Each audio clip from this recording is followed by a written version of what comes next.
एक साधक थे तो उन्होंने गंगा जी की महिमा पढ़ी कि एक बार गंगा नहाने से 100 यज्ञ का फल होता है। 100 यज्ञ करे तो जो फल उससे होता है एक बार गंगा नहाने से होता है।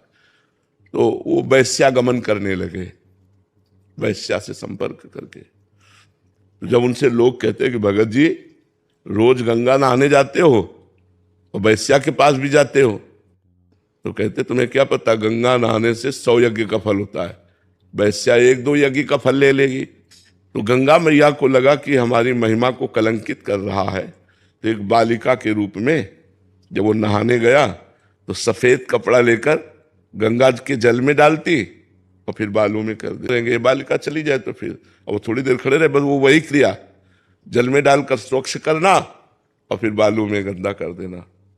है बार बार धोती हो गंदा करती, जब धोती ही है तो गंदा क्यों करती हो, गंदा ही करना तो धोती क्यों है।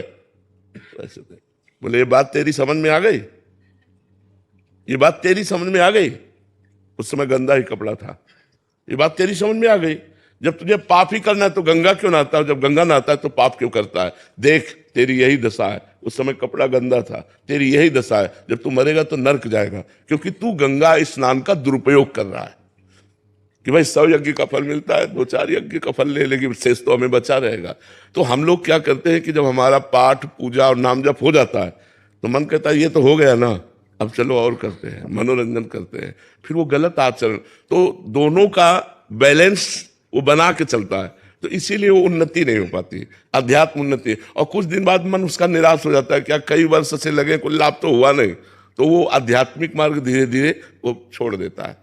इस बात को देखते रहे कि हमारा आध्यात्मिक मार्ग प्रकाशित होता रहे, बढ़ता रहे। हमारे द्वारा जो त्रुटियां हैं वो नहीं होनी चाहिए, वो हमको बंद करना है। मतलब 1 बार हो गई, 2 बार हो गई, 10 बार हो गई, 50 बार हो गई, हमको छोड़ना है।